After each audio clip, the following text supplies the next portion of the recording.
Hello guys, जैसा कि आपको हो सकता है कि ये क्वेश्चन ना समझ में आ रहा हो, इस तरीके के क्वेश्चन भी बोर्ड में रिपीट कर सकते हैं इस बार।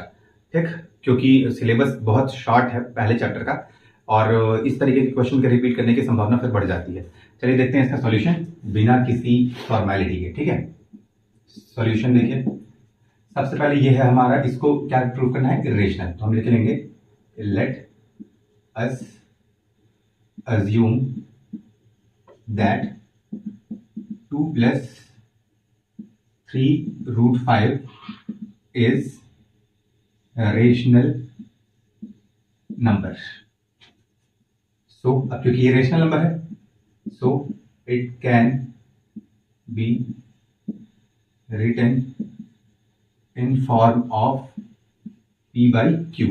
अब रेशनल नंबर है तो जाहिर सी बात है कि p by q के फॉर्म में लिखा जा सकता है, और जहां पर q की वैल्यू यानी डिनोमिनेटर की वैल्यू 0 के बराबर नहीं होनी चाहिए। Also p and q are को प्राइम्स।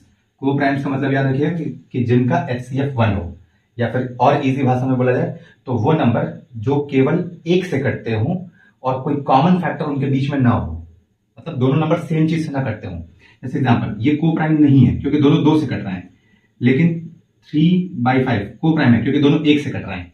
बात समझ में आ गई ना? तो ये को प्राइम है। ठीक, अब मैथमेटिकली इसी चीज को लिखिए। क्या है यहां पे है 2 plus 3 root 5 is equal to a by b। ठीक है, आफ्टर रीअरेंजमेंट,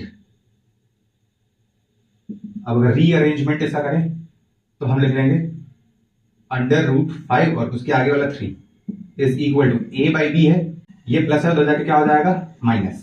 ठीक है, और अंडर रूट 5 ऐसे लिखिए, ये जो वैल्यू है इसको आप एकदम ऐसे लिखिए, ये मल्टीप्लाई है, इधर जाके क्या हो जाएगा डिवाइड। ठीक है, ध्यान दीजिएगा, अंडर रूट 5 का अंडर रूट 5 लिखे, a बाई बी -2 को ऐसे एक साथ लिखे, ये मल्टीप्लाई है, इधर जाके डिवाइड हो जाएगा। अब यहां से हम समझ में आता है कि ये वैल्यू जो है ना, ये इरेशनल है, और ये सारी जो वैल्यू है वो क्या है, रेशनल है।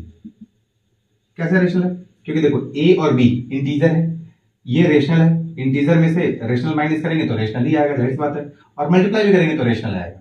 ठीक, लेकिन अंडर रूट 5 को आप जरूर प्रूव किए होंगे कि अंडर रूट 5 एक इरेशनल नंबर है। ठीक है, तो लिखेंगे इट कॉन्ट्राडिक्ट द फैक्ट, यानी ये क्या कर रहा है, फैक्ट का कॉन्ट्रडिक्शन कर रहा है। ठीक है, क्या फैक्ट, फैक्ट है क्या? फैक्ट ये है कि कभी भी रेशनल इरेशनल के बराबर हो ही नहीं सकता है। ठीक है, तो fact contradict the fact that rational number cannot be equal to a irrational number. So our assumption is wrong। हमारा जो assumption है वो क्या है, गलत है। तो हमारा assumption क्या था?